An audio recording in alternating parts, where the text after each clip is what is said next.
Selamat mendengarkan podcast ini. Shalom. Kebenaran hari ini, tanggal 11 November 2022, bertema bertumbuh dalam karakter Allah. Ketika kita memiliki kesempatan, misalnya mencuri, korupsi, berzina, dan kita melakukan, memuaskan hasrat, maka kodrat dosa akan menetap, kuat, tumbuh, sehingga kita menjadi anak setan dan serupa dengan dunia. Tetapi kalau kita menyangkal diri, kita berkata, tidak.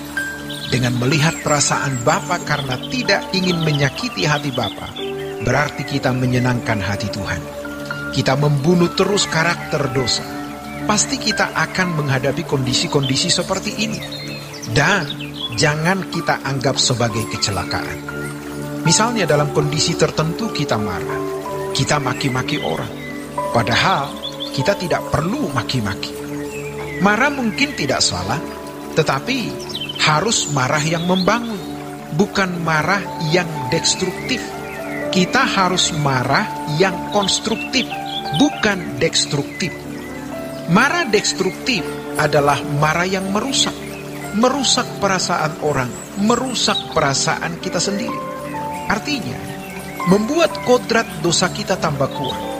Kalau marah konstruktif, memang marah juga, tetapi menasehati, mengingatkan dengan teduh. Marah konstruktif ini membangun orang, juga membangun kita. Oleh sebab itu, kesempatan-kesempatan indah yang Allah berikan kepada kita untuk mengalami pertumbuhan kedewasaan rohani, jangan disia-siakan. Apabila merasa pasangan kita merendahkan, mertua merendahkan, ipar merendahkan, di depan anak dihina, itu adalah kesempatan kita membunuh karakter dosa. Kita diam saja. Kita dihina, direndahkan.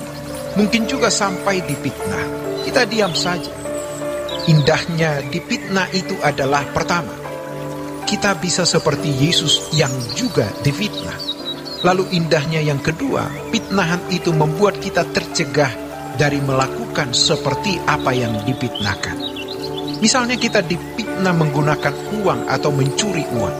Artinya kita dicegah Tuhan untuk mencuri uang suatu hari. Kita dipitnah berbuat A, padahal kita tidak melakukannya. Artinya, Tuhan mencegah kita berbuat A.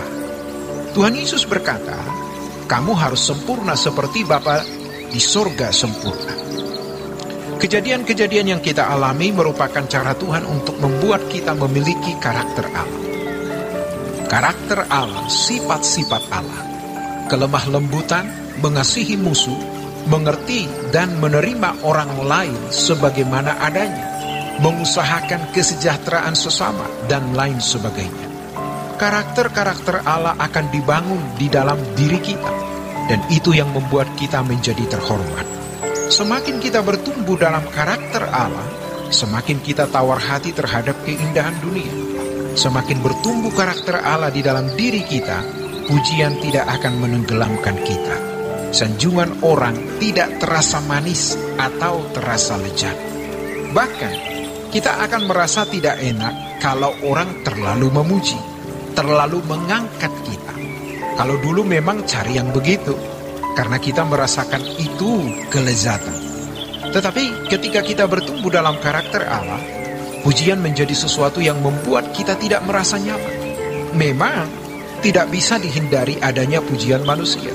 Kita cukup meresponnya dengan mengucapkan terima kasih. Tetapi kalau pujian itu berlebihan, kita justru tidak merasa nyaman. Ketika karakter Allah tumbuh dalam diri kita, kita akan memberikan kehormatan dan pujian hanya bagi Tuhan, bukan bagi siapapun. Di sini kita dilatih oleh Tuhan untuk hidup benar-benar bagi kemuliaan Allah. Kalau kita memeriksa diri kita sendiri, apakah masih ada unsur-unsur kodrat dosa di dalam diri kita? Niat-niat untuk dipuji, disanjung, rasa tersinggung saat kita dikata-katai orang, dilukai. Kita harus benar-benar berhati-hati. Kita harus berhati-hati dengan diri kita sendiri, karena ada manusia lama dalam diri kita. Kalau mau dituruti, benar-benar jadi anak dunia atau anak setan. Sebab sudah mendarah daging dalam diri kita, rasa tidak mau dirugikan, tidak mau tersinggung, tidak mau direndahkan. Maunya dihormati, maunya diuntungkan, maunya dianggap penting.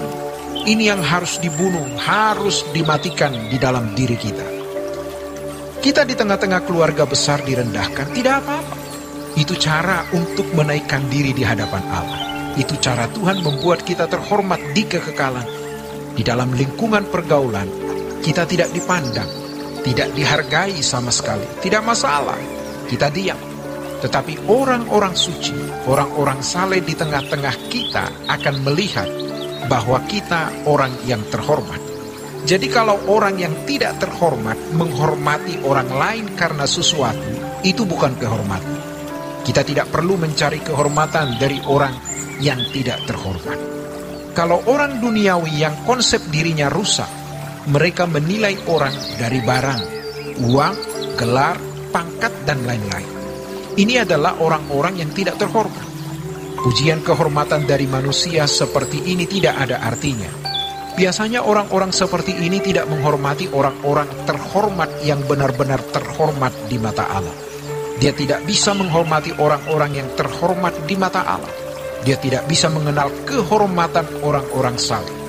Konyolnya, orang-orang yang tidak terhormat seperti itu justru sering memandang salah orang-orang yang terhormat di mata Allah. Demikianlah kebenaran hari ini. Tuhan Yesus memberkati. Sola Gracia.